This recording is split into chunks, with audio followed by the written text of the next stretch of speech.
ukipata mwenza maeneo haya matano ni 10% ndoa kudumu kwenye mfumo wa maisha yenu. Ni muhimu sana kujua kwamba ukimpata mwenza katika maeneo haya matano, fahamu ni 10% ndoa kuweza kudumu. Kwa hiyo 90% hizo zote ni kwamba ni rahisi ndoa kuweza kuvunjika. Kwa hiyo ni muhimu sana kufahamu kwamba kuna sehemu 5 ambazo ukimpata mtu, haijalishi mwanamke haijalishi mwanaume, ukimpata hizo sehemu huwa ni changamoto sana ndoa kuweza kudumu, kwa sababu kwa kizazi chetu hatufuati utaratibu ambao wazazi wetu au mababu zetu walikuwa wanautumia, hususan katika swala la kuchunguza kiundani zaidi huyo mwanamke au huyo mwanaume anafaa kuingia katika ndoa. Kwa hiyo kuna sehemu 5 ambazo ukimpata mwenza wako, fahamu kabisa kwamba ni 10% ya ndoa kuweza kudumu. Sehemu ya kwanza ni kanisani.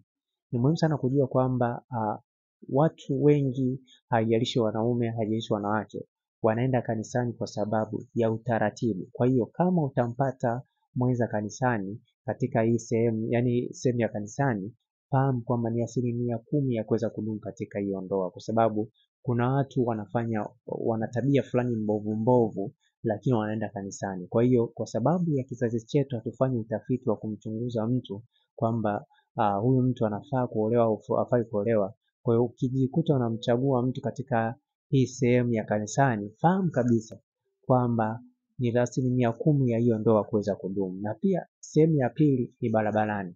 Ni muhimu sana kujua kwamba hii pia ni mojawapo ya sehemu ambayo kama utampata mwenza wako ni 10% ya ndoa kuweza kudumu, kwa sababu watu wa kizazi chetu au sisi katika kizazi chetu hatuishi katika mfumo wa kuweza kumchunguza mtu. Kwa hiyo hii pia ni mojawapo ya sehemu ambayo ukimpata mtu katika mahusiano ukafunga naye ndoa, ni kwamba ni 10% ya ndoa kuweza kudumu. Na pia sehemu ya tatu ni vyuoni. Ni muhimu sana kujua kwamba sehemu ambayo ni hatari sana ni watu watu ambao wamefika vyuo. Kwa hiyo kama utajichanganya ukampata mtu katika chuo chochote, fahamu kabisa kwamba ni 10% ya ndoa kudumu, kwa sababu watu wanapofika au vijana wanapofika chuo, hajalishi mwanaume hajalishi mwanamke, hujikuta na adapt tabia ambazo sio nzuri katika jamii. Kwa hiyo inakuwa ni changamoto sana kwa ndoa kuweza kudumu. Kwa hiyo ni 10% ya ndoa kuweza kudumu. Na pia sehemu nyingine ni sehemu ya kumbi za starehe, mfano bar, klabu na kadhalika.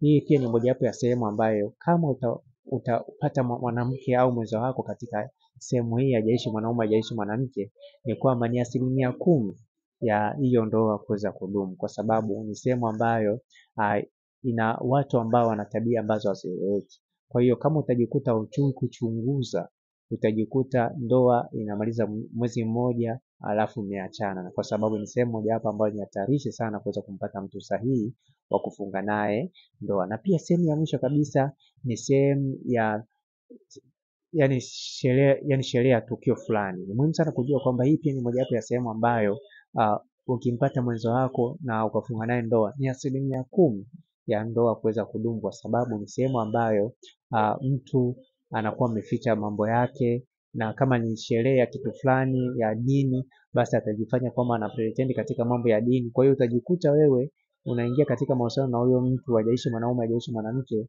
alafu unajikuta unadumu kwa muda mfupi katika ndoa, kwa sababu ulikutana na mtu ambaye ni sehemu ambayo sio sahihi, na pia hujafanya utafiti. Kwa hiyo hizi ndizo sehemu 5 ambazo ni 10% ya ndoa kuweza kudumu na huyo mtu ambao utakuwa umempata katika hizo sehemu. Kama unahitaji ushauri au video za kufanya mapenzi, hakikisha unanicheki WhatsApp kwa namba 0713728736. Na kama upo nje ya Tanzania, anza na jumlisha 255 713 728736. Naitwa Isaac Kanyankole. Asante.